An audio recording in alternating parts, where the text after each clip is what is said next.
कारण देणारे कधीच विजयी होत नाहीत आणि विजयी होणारे कधीच कारण देत नाहीत.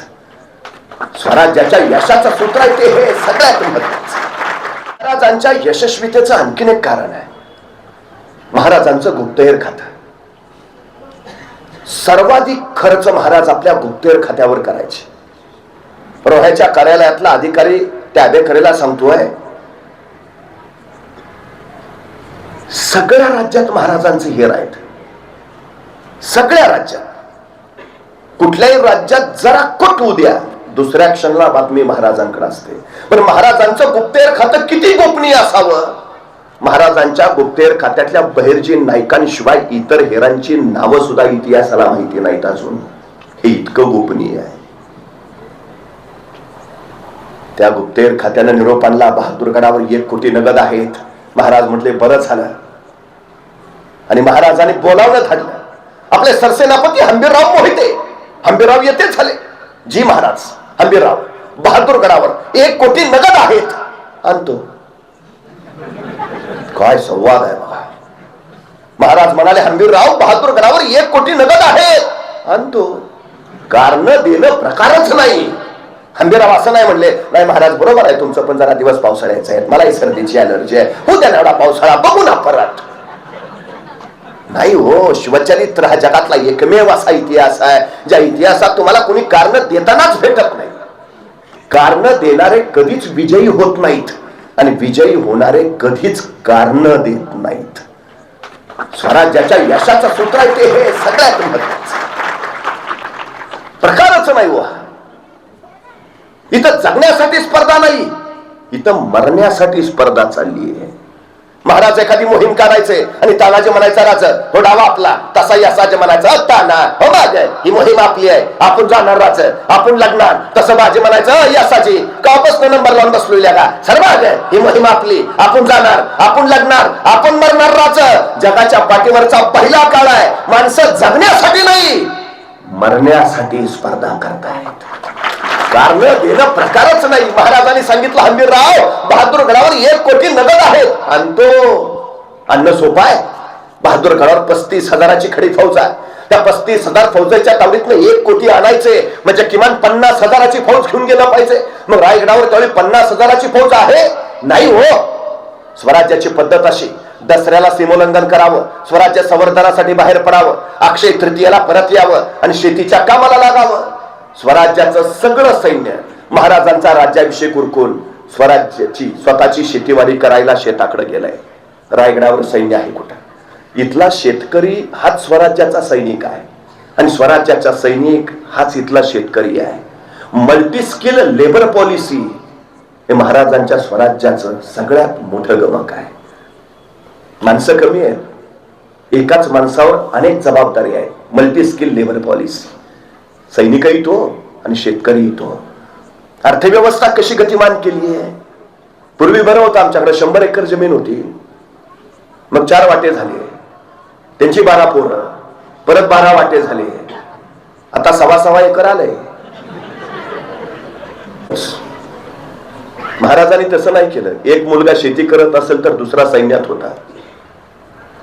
तोही दसऱ्यानंतर स्वराज्यासाठी मुलुकगिरीला जायचा. त्यामुळे सैनिकाचा पगार घरी येत होता. दुष्काळ पडला अतिवृष्टी झाली अडचण होत नव्हती. पर्याय तयार करून ठेवलेले महाराजांनी. हे महाराजांच्या स्वराज्याचं वैशिष्ट्य आहे. 0 दरानं शेतकऱ्यांना कर्ज देणारा पहिला राजा आहे छत्रपती शिवाजी महाराज. अहो दुष्काळ किती भयान पडलाय त्यावेळी. सुलतानी कोसळलीच आहे. आसमानी सुद्धा ढासळली. इतका दुष्काळ की भुकेपोटी बापाची नजर मेल्या जनावरांच्या प्रेतावर पडू लागली आणि पोटासाठी बापाची नजर पोराच्या मांसावर जाऊ लागली. इतकी भयान अवस्था. पण इतकी भयान असताना सुद्धा छत्रपती शिवाजी महाराजांच्या काळात महाराष्ट्रातल्या एकाही शेतकऱ्यानं आत्महत्या केली नाही. हे शिवशाहीचं यश आम्हाला मानावंच लागेल. महाराजांनी मातीत नाही मातीसाठी मरणारी माणसं उभा केली. हे वैशिष्ट्य. राज्याभिषेक झाला पावसाळ्यात सगळं सैनिक शेतीवाडी करायला. मग रायगडावर सैन्य आहे कुठं. 35,000 फौजेच्या ताब्यातनं 1 कोटी आणायचे तर 50,000 सैन्य हवं. रायगडावर सैन्य आहे कुठं.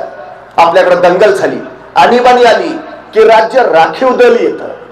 राज्य राखीव दल ही संकल्पना सुद्धा शिवाजी महाराजांची. रायगडावर कायम 10,000ची रिझर्व्ह फोर्स असायची कायम. राज्याभिषेकाच्या वेळी महाराजांनी स्वराज्याची घटना बनवली आहे. आता मी छत्रपती आहे कसंच नाही, अजिबात नाही. घटना बनवली, ज्याला आम्ही कानून जाप्ता म्हणतो. अष्टप्रधान मंडळ तयार केलं. अष्टप्रधान मंडळाचे 30 विभाग केले. 30 विभागात 600 कर्मचारी नेमले. त्यांचे नियम, नियमावली, कार्य, कर्तव्य सगळं ठरल्यानुसार अजिबात चूक चालत नव्हती. अहो, अनाजी दत्तो चिटणीस एका शेतकऱ्याचे 2 आणे देणं बाकी ठेवलं. महाराजांना कळालं आणि संतापले महाराज. त्या गरीबाचे 2 आणे काय म्हणून बाकी ठेवलेत, याचा कुसूर झाला तर स्वामी जीवेच मारेतील. अष्टप्रधान मंडळातला माणूस आहे, 2 आणे द्यायचं ठेवलं. महाराज सांगतायत स्वामी जीवेच मारेतील. काय विलक्षण प्रशासन असेल महाराजांचं. किती काळजी घेतली महाराजांनी रयतेची. का हंबीरराव म्हणताय तो कारण न देता चला आणतो. सिद्धीच्या वेड्यात महाराज अडकलेत. 65,000ची सिद्धीची बोट पन्हाळ्याला वेडा टाकून बसली आहे. 1 डिसेंबर 1659 महाराजांनी पन्हाळगड जिंकला आणि त्याच्यानंतर काही दिवसात त्या पन्हाळ्याच्या पायथ्याच्या गावातली तरणीबाण पोरं स्वराज्यात दाखल झाली. त्यातच एक जण होता पन्हाळ्याच्या पायथ्याच्या नेबापूर गावचा शिवा काशीद. नाव राजांचं, दिसायचाही हुबहू राजांसारखा. 6 महिने झालं वेडा उठेना. राजांच्या लक्षात आलं शक्तीपेक्षा युक्तीचा वापर केला पाहिजे आणि त्या दिवशी राजांनी बोलावणं धाडलं नुकत्याच स्वराज्यात आलेल्या हुबहू आपल्यासारख्या दिसणाऱ्या या शिवा काशीदला. राजाने विचारलं, शिवा आमचं रूप घेतोस? हे शिवा सिद्धीच्या भेटीला जातोस? होय रे शिवा, मरायला तयार होतोस? शिवा म्हणला होतो. झाला केला. 6 महिन्याची ओळख आहे फक्त महाराजांनी शिवा काशीद. 6 महिन्याची. या 6 महिन्याच्या ओळखीत असं काय पेरलं असेल महाराजांनी या शिवा काशीदच्या उरात की शिवा काशीद मरायला तयार व्हावे?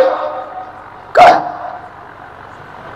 त्याच पावसाळ्या वादळी खेर रात्री महाराज बाजी प्रभू फुलाची प्रभूंनी बांधल सेना घेऊन पन्हाळ्याच्या पश्चिमेकडनं निघाले. 21 तासाचा अखंड प्रवास करून मसाईच्या पठारावर पोहोचले आणि त्यावेळी चाहूल लागली सिद्धीची फौज पाठलागावर आहे. बाजी प्रभू महाराजांना म्हणाले, राजा निमे लोक घेऊन आपण पुन्हा निघा. आम्ही निमे लोक झुंजितो, साहेबकारी आम्ही मरितो. आमच्या मुला लेकरांसाठी महाराज साहेब समर्थ. काय म्हणतायत बाजी प्रभू? निमे लोक घेऊन तुम्ही पुन्हा निघा. राजे म्हणले, नाही नाही बाजी, इथंच सारे लढू, सोबत लढू. नाही राजा, लाख मेले तरी चालतील पण लाखाचा पोशिंदा वाचला पाहिजे. राजा निघा. अखेर राजे निमे लोक घेऊन पुढे निघाले. पण मला बाजी प्रभूंचे बोल फार मोलाचे वाटतात. काय सांगतायत? साहेबकारी आम्ही मरितो. तयारी आहे मरायची, समर्पित व्हायची, काहीच हरकत नाही. आणि पुढे काय म्हणतायत? का? आमच्या मुला लेकरांसाठी महाराज साहेब समर्थ. आम्हाला काळजी करायचं कारणच काय? महाराजांनी इतकी व्यवस्था लावून दिली आहे, गरजच नाही. काळजी करण्यासारखं मार्ग काही नाही. आम्ही स्वराज्यासाठी हसत हसत मरतो. बघता बघता टक्क्याच्या खिंडीमध्ये रण पेटलं. बाजी कडाडत राहिले. जाऊन सांगा त्या यमाला, जोपर्यंत राजे विशाळगडावर पोहोचल्याचे तोपर्यंत आवाज कानावर पडत नाही तोपर्यंत हा बाजी प्राण सोडणार नाही. राजे विशाळगडावर पोहोचल्याचे तोफांचे आवाज झाले आणि शिर तुटले. बाजी कोसळले, स्वराज्यासाठी समर्पित झाले. फुलाजी प्रभू, बांधल सेना सारे मारले गेले. गजखिंड पावनखिंड झाली. बाजी प्रभू, फुलाजी प्रभू स्वराज्यासाठी समर्पित झाल्यावर महाराज त्यांच्या सिंध या गावी गेले. त्यांच्या कुटुंबियांचं सांत्वन केलं. बाजी प्रभू, फुलाजी प्रभूंना एकूण 8 मुलं. त्यांच्या 8ही मुलांना महाराजांनी स्वराज्याच्या सेवेत दाखल करून घेतलं. अनुकंपा तत्वावर नोकरी ही योजना शिवाजी महाराजांची. आता ठीक आहे, ज्यांची मुलं वयात आली त्यांना सेवेत घेता येईल. पण काही सैनिक असे आहेत की जे लढताना धारातीर्थी पडले पण मुलं छोटी आहेत. खर्ची पडलेल्या सैनिकांच्या छोट्या मुलांचं काय? महाराजांनी रायगडावर आपल्या सैनिकांच्या मुलांसाठी बाल दरवेशी गृह उभारलंय, ज्याला आम्ही आता वसतिगृह म्हणतो. बाल दरवेशी गृह, तिथं या मुलांच्या संगोपनाची, संवर्धनाची, शिक्षणाची आणि प्रशिक्षणाची व्यवस्था केली जायची. स्वराज्यातून ते योग्य वयात येताच त्यांना स्वराज्याच्या सेवेत घेतलं जायचं. आता काही लोक म्हणतील की काय छोट्या मुलांचं झालं, पण काही सैनिक असे असतील की नुकतंच लग्न झालंय आणि तो लढाईवर गेला आणि मारला गेला, आता घरी फक्त त्याची विधवा पत्नी आहे, तिचं काय? आपल्या खर्ची पडलेल्या सैनिकांच्या विधवा पत्नींसाठी महाराजांनी 350 वर्षापूर्वी फॅमिली पेन्शनची योजना आणली आहे. पण किती पेन्शन द्यावी त्याच्या पत्नीला तेही ठरवलंय महाराजांनी घटनेत. तो सैनिक लढाईत मारला गेला त्यावेळी त्याला शेवटचा पगार जेवढा होता त्या पगाराच्या निम्मी रक्कम त्याच्या विधवा पत्नीला आयुष्यभर पेन्शन म्हणून मिळायची. हे 350 वर्षापूर्वी केलंय महाराजांनी. बरं तर ठीक आहे, तुम्ही म्हणाल विधवा पत्नींचंही झालं, पण काही सैनिक असे असतील अजून लग्नच झालं नाही, तो लढाईला गेला, मारला गेला, घरी फक्त आता वृद्ध आई वडील आहेत, त्यांचं काय? आपल्या सैनिकांच्या वृद्ध आई वडिलांसाठी महाराजांनी अडीशेरी नावाची योजना चालू केली आहे.